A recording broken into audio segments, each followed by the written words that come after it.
चलो,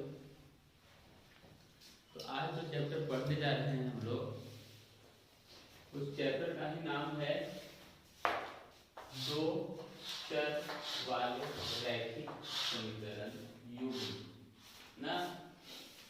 तो इससे पहले हम लोग बहुपद देख रहे थे, तो बहुपद में हम लोग एक बात तो पढ़े थे, क्या भाई, चर किसको कहते हैं ना।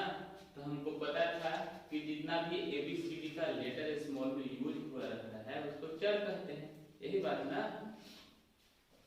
जैसे X, Y, Z, T जो भी आ रहा था वो चर था, लेकिन वहां पर क्या था, सिर्फ और सिर्फ कितना था, एक चर था। जैसे यहाँ लिख रहे थे हम लोग x² + 4x + 3 ऐसे लिख रहे थे, तो एक से ही था ना, तो सिर्फ वहां एक चर था। लेकिन अब हम लोग को क्या जानना है, दो चर। कैसा चर, दो गो चर, एगो नहीं कैगो, दो चर वाले। तो दो चर वाले मतलब सर सिर्फ x नहीं रहेगा, आपको x के साथ ही और भी कुछ रहेंगे ना।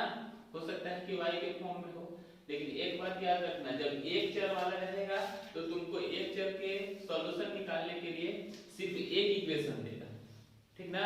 लेकिन जब दो चर वाले समीकरण होंगे तो दो चर के इक्वेशन निकालने के लिए हमको दो चर के हल निकालने के लिए दोनों चर के बारे में दो इक्वेशन दिए जाएंगे, एक इक्वेशन से हल संभव नहीं है।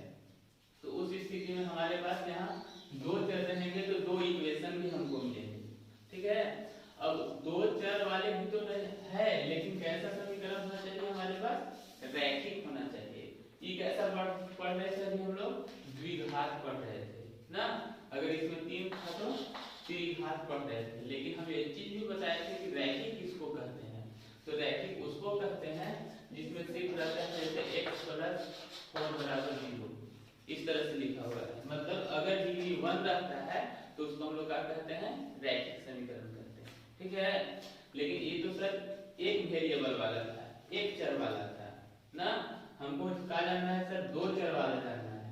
तो दो चर वाला इस तरह से उसका स्टैंडर्ड इक्वेशन हम लिख रहे हैं, जो लिखा हुआ रहता है स्टैंडर्ड इक्वेशन इस तरह से होता है, a1x + b1y + c1 = 0। तो देखो तो x y दो गो वेरिएबल मिल रहा है, हाँ।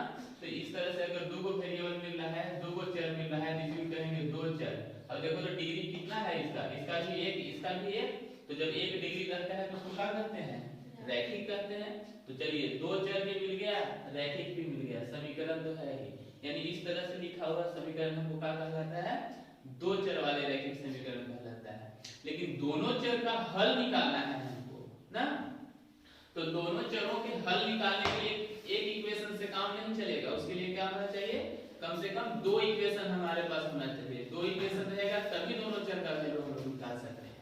तो दो इक्वेशन कैसे भाई, तो एक और इक्वेशन हम लोग लिख लेंगे, a2x b2y c2 = 0 ना। तो ये हमारे पास जो है इसको कहते हैं दो चर वाले रैखिक समीकरण का स्टैंडर्ड इक्वेशन ना। क्या है, दो चर वाले रैखिक समीकरण का स्टैंडर्ड इक्वेशन। मतलब कोई भी इक्वेशन रहेगा इसी फॉर्म में लिखा हुआ रहेगा, इसी तरह का लिखा हुआ रहेगा, इसमें नाम रूप उसका लिखेगा। अगर इसके अलावे दिखेगा, अगर इस तरह से दिखेगा तो ये दो चर वाले रैखिक नहीं होगा, ये तो एक चर वाले हो जाएगा ना। तो इस तरह के दिखेंगे तो हम लोग कह सकते हैं कि वो कैसे समीकरण है, दो चर वाले रैखिक समीकरण है। अब दो चर वाले रैखिक समीकरण को जो है हल करने का दो तरीका है हमारे पास ना। दो चर के रैखिक समीकरण को हल करने का दो तरीका है, दो मेथड्स हम लोग को पढ़ना है इसमें। तो पहला मेथड्स को हम लोग कहते हैं ग्राफिक विधि ना, यानी ग्राफिकल मेथड्स। पहला मेथड्स होता है ग्राफिकल मेथड्स और दूसरा मेथड होता है अलजेब्रिक मेथड्स ना। पहला होता है ग्राफिकल, दूसरा होता है अलजेब्रिक। पहला होता है ग्राफिकल और दूसरा होता है अलजेब्रिक। हिंदी में इसी को कहते हैं ग्राफिक विधि और दूसरा को कहते हैं बीजगणितीय विधि, ठीक है। तो ग्राफिक विधि भी जो है से, ग्राफिक विधि जो होता है ग्राफ खींच के बनाया जाता है ना। तो यहाँ पर जो इक्वेशन दिया है इसका ग्राफ खींचना है, और ग्राफ खींचने के बाद हम लोग को जानना है कि उसका किस तरह का हल होगा। तो ग्राफ कैसे खींचेंगे भाई, तो सबसे पहले अगर ग्राफ खींचने से पहले हम लोग को कुछ जानना होता है। तो ग्राफिक विधि के कुछ इंपॉर्टेंट बातें हैं जो कि इस तरह से दिए गए हैं। कैसे भाई? इसमें हम लोग को दिखाई दे रहा है A1 B1 C1 होता है, A2 B2 C2 होता है ना?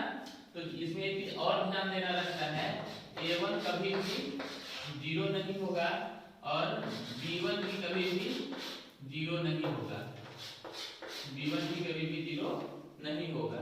मतलब A1 B1 कभी भी 0 नहीं होगा। अगर 0 हो जाएगा तो क्या होगा? X भी 0 हो जाएगा और Y भी 0 हो जाएगा। तो यहाँ क्या बोला था? 2 को चर होना चाहिए और दोनों का हो गया खत्म। तो फिर हम निकाल क्या रहे हैं? कुछ नहीं, बेकार चीज ना। हाँ, C कांस्टेंट है वो हो सकता है। आया समझ में? C कांस्टेंट है वो हो सकता है, लेकिन A1 और B1, A1 B1 A2 B2 ये कभी भी 0 नहीं हो सकता है। अगर ये 0 हो गया तो हमारा दो चर वाला रैखिक समीकरण सार्थक नहीं है, वो गलत है। आई बात समझ में? अब यहाँ पर जो A1 B1 है वो क्या है भाई? तो हम बताए थे कि यह x के क्या है? कोफिशिएंट है ना, x के साथ गुना में है ना। उसी तरह से x के साथ A1 है तो y के साथ B1 है। यहाँ भी x के साथ A2 है तो y के साथ B2 है। तो A1 A2 B1 B2 ये क्या है? कोफिशिएंट है। किसका? वेरिएबल का। किसका? वेरिएबल का, चर का ना। अब उन कोफिशिएंटों के साथ कुछ नियम हैं जिसको कि अगर हम लोग जान ले तो ग्राफिकल मेथड बहुत आसानी से हल कर सकते हैं। और विधि क्या है भाई? वो नियम क्या है? देखो, ग्राफिक विधि में हम लोग को कुछ बात जानना रहता है। अगर उसके कोफिशिएंट को, कोफिशिएंट मतलब A1 A2 को, अगर उसके कोफिशिएंट के अटा बटा, मतलब बटा में लिखने के बाद ना, अटा बटा बटा में लिखते हैं तो A1 बटा A2, ठीक है? देख रहे हो, A1 बटा A2, A1 बटा A2। अगर B1 बटा B2 ये दोनों बराबर अगर नहीं रहेगा, बराबर नहीं रहेगा मतलब सर हम नहीं समझ में आ रहा है। तो मान लो कि यहाँ एक इक्वेशन लिख रहे हैं 2x + 3y + 4 = 0, और फिर एक इक्वेशन लिख देते हैं 4x + 5y + 3 = 0। अब देखो तो x के साथ यहाँ क्या है? 2, और x के साथ यहाँ क्या है? 4। तो सर 2 बटा 4 अटा बटा में लिख दिए दोनों को। फिर आगे चले, यहाँ क्या है? 3 और यहाँ 5। सर यहाँ 3 बटा 5 लिख दिए, लिख दिए। अब क्या दोनों बराबर हो सकता है? नहीं ना। तो जब बराबर नहीं है, यानी इस तरह की इक्वेशन हमको मिलेगा, तो हम लोग कहेंगे A1 बटा A2 is not equal to B1 बटा B2। A1 बटा A2 जैसे B1 बटा B2 के इक्वल नहीं है। तो इस तरह के समीकरण जो है से समीकरण का ग्राफ कैसा बनेगा? प्रतिच्छेदित करेगा, काट देगा, इंटरसेक्टिंग होगा। दोनों लाइन जब खींचेंगे हम लोग तो दोनों लाइन क्या करेगा? एक दूसरे को काट देगा, यानी इस तरह से कट जाएगा ऐसे, ठीक है? ग्राफ जो भी खींचाएगा दोनों समीकरण का, जब हम लोग ग्राफ पर लाइन खींचना शुरू करेंगे तो ग्राफ एक दूसरे को कहीं ना कहीं एक पॉइंट पता करेगा, कट कर देगा, मतलब ऐसे काट देगा, ठीक ना? तो काट देगा तो जब कट जाएगा तो जहां कट जाएगा तो सिर्फ और सिर्फ वही ना एक पॉइंट हम लोग को मिलेगा। तो इसलिए उसका हम लोग हल क्या मिलेगा? हम लोग को सिर्फ और सिर्फ एक हल मिलेगा। इसको हम लोग कहते हैं यूनिक सॉल्यूशन ना। क्या कहते हैं? Unique solution. इस तरह के बात किताब में, क्वेश्चन में, प्रॉब्लम में हमको मिलेगा पढ़ने के लिए। क्या भाई? जांचने के लिए कि A1/A2 और B1/B2 दोनों जब बराबर नहीं होंगे तो हम लोग उसको किस तरह का हल कहेंगे? तो बोलेंगे कि उसमें हमको हल कैसा मिलेगा? यूनिक सॉल्यूशन मिलेगा, सिर्फ और सिर्फ एक ही हल मिलेगा। आई बात समझ में? और उस तरह की चीज को हम लोग समीकरण की अगर प्रकृति पूछेगा हमसे कि समीकरण कैसा है, समीकरण का नाम कुछ दे सकते हो, तो उस तरह के प्रकृति अविरोधा होता है। उनको हम लोग मतलब कि कोई विरोध नहीं, यूनिक, संसार में एक हो। जैसे गांधी जी, अब गांधी जी के बारे में कोई और कुछ हो सकता है? गांधी एक बोले थे, यानी यूनिक है। हिमालय पर्वत 5-7 को है क्या? तो उसमें कोई विरोध कर सकता है? हिमालय, वो हिमालय पूरब वाला कोई कहेगा? नहीं, हमेशा जानता है कि हिमालय कौन है? उत्तर वाला ही है, मतलब उसका विरोध नहीं हो सकता है, वो यूनिक है। उसी तरह से जब हम लोग आगे चले, कोई और इक्वेशन लिखें और उसमें हमको क्या मिल गया कि A1 बटा A2 बराबर हो जाए किसका? B1 बटे B2 के, और बराबर हो जाए C1 बटे C2 भी। मतलब सर ऐसा भी इक्वेशन होता है क्या? हाँ होता है ना। देखो, अगर हम लोग लिखते हैं इसी को इस तरह से 2x + 3y plus 4 is equal to 0 और फिर लिख देते हैं 4x plus 6y plus 8 is equal to 0। ऐसा लिख दिए। अब इसको बटा बटा करते हैं तो ठीक है बाबू, बटा बटा करके देख लेते हैं इसको। आइए जब बटा करके देखते हैं तो यहाँ क्या है 2 बटा 4। उसी तरह से इसका कोएफिशिएंट देखो कितना है 3 बटा 6। फिर यहाँ आ जाओ, इसका कोएफिशिएंट देखो कितना है 4 बटा 8। सब बराबर है? बराबर है? पता नहीं सर, काट के देखते हैं। 1 2 एकम 2 2 2 के 4 3 एकम 3 3 2 के 6 4 एकम 4 4 2 के 8। सब के कितना आया 1 बटा 2 1 बटा 2 1 बटा 2। सब बराबर है? हाँ सर, ये सब बराबर है ना।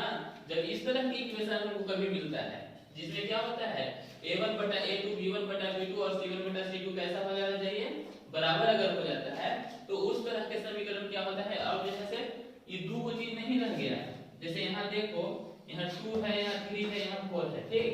तो यहाँ भी देखो तो 4 है 6 है 8 है। अगर नीचे वाला में से 2 कॉमन करते हैं तो क्या हो जाएगा 2x 3y प्लस 4 बराबर 0। तो फिर से तो यही है 2x यहाँ भी 2x 3y यहाँ 3y यहाँ 4 यहाँ 4 यहाँ, यानी सेम टू सेम वही मिल जाता है ना। तो दोनों लाइन क्या होता है एक दूसरे को कॉइंसाइड कर जाता है, मतलब एक ही लाइन बन जाता है।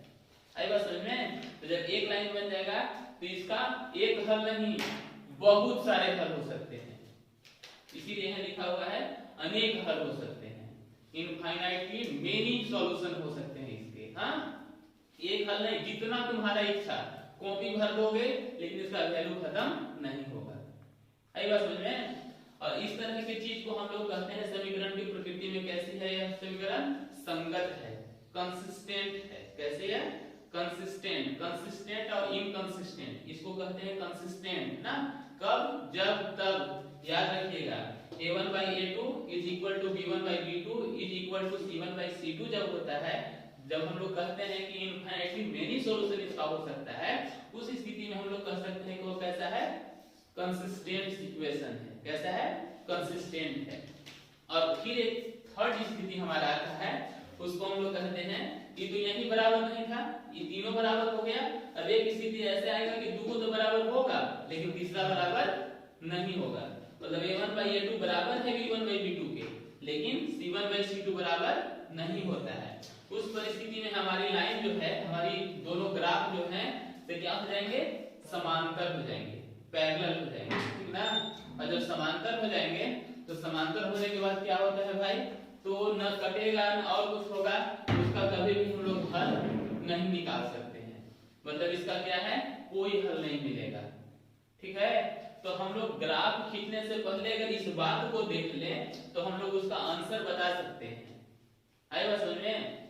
हम मान लो कि ऐसा हो जाएगा तो हमको कुछ करने की जरूरत नहीं, हम तो जान गए क्या उसका कोई हल निकलेगा ही नहीं, हम साफ लिख देंगे कि नो सॉल्यूशन।